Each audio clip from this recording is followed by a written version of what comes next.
Hello, this is Faith Finance, where we bring you the top news stories of the day in the world of finance.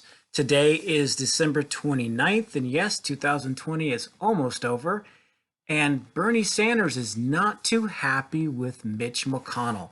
So let's stay tuned and see what the details are between these two gentlemen.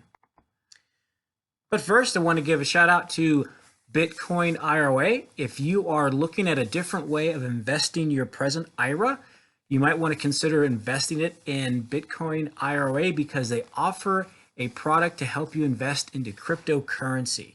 And if you don't presently have an existing IRA, they have what they call IRA Saver, which you can contribute monthly automatic investments into cryptocurrencies starting as little as $100. So the reason why Bernie's not happy with McConnell is because McConnell chose to block the immediate vote of the $2,000 stimulus checks, leaving basically the checks' fate in limbo and the American people. So basically what happened today is Senator Chuck Schumer basically presented a good argument to have the Senate vote on the issue of following the House's lead and increasing the stimulus checks from $600 to $2,000 per person, but immediately Mitch McConnell decided not to vote on that issue. As a result, Bernie Sanders is making a play and trying to leverage things. So he has pledged to delay the Senate's plans to override Trump's veto of crucial defense spending package unless McConnell holds a full record vote on the direct payments measure. Schumer basically stated that the vast majority of the public, the Republicans, the Democrats in the House, an overwhelming majority in the House supports the checks. Senate Democrats strongly support the checks, and the president does. And so what's left today is for Senate Republicans to also join in supporting the checks, the increase in the checks. There is support from Republican Senators Kelly Loeffler and David Perdue, as well as Republican Senators Josh Hawley, Marco Rubio, and Lindsey Graham. 12 Republicans in total are needed to reach a 60-vote threshold to pass the bill if all Senate Democrats vote in favor as expected. So this thing should be coming down the pike, I would say soon, hopefully tomorrow.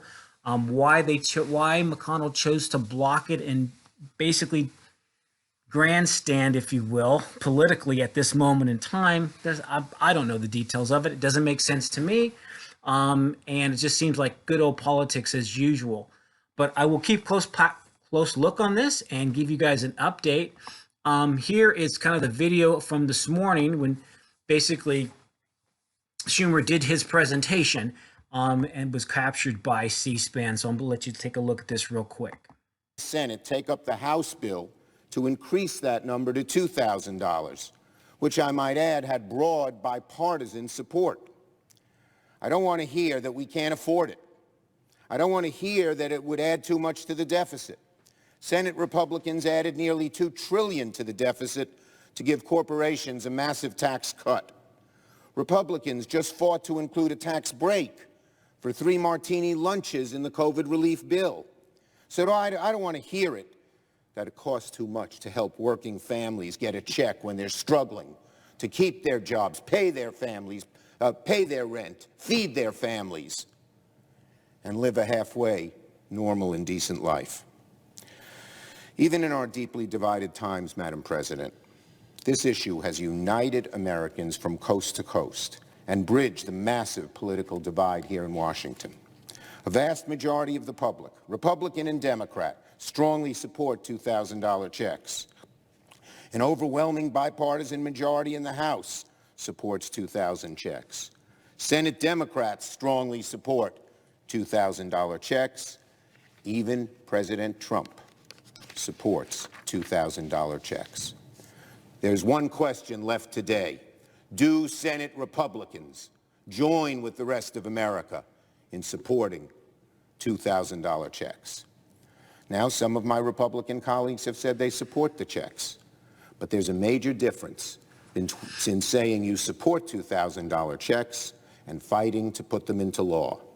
The House bill is the only way to deliver these stimulus checks before the end of session?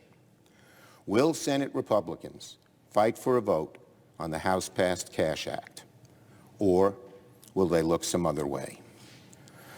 Will Senate Republicans stand against the House of Representatives, the Democratic majority in the Senate, and the president of their own party to prevent these $2,000 checks from going out the door?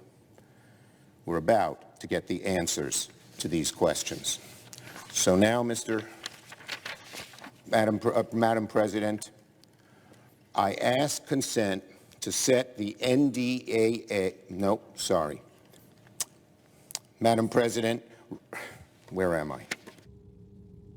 Would the senator modify his request to include a unanimous consent request that the Senate proceed to the immediate consideration of H.R. 9051, a bill received from the House to increase recovery rebate amounts to $2,000 per individual, that the bill be read a third time and passed, the motion to reconsider be considered, made, and laid upon the table with no intervening action or debate? Is there objection to the modification? Object. Objection is heard. So we will keep you posted here at Faith Finance, and we will give you more additional information about what to expect in terms of when checks would be coming and how the IRS might be paying that out. Sums it up. This is, again, Faith Finance. Remember to live faithfully today so that you can live abundantly tomorrow. You guys have a blessed day.